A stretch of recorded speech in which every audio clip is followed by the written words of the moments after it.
Welcome to Dorman Products Ignition Cylinder Installation video. Before you begin, this installation is considered to be an easy repair by our technicians. This installation will take approximately 10 minutes to complete.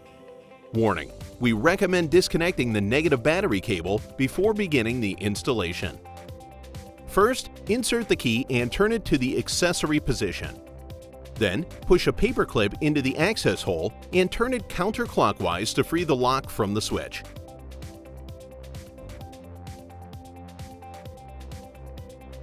To complete the installation, insert the new lock cylinder and turn it through all positions to verify proper function.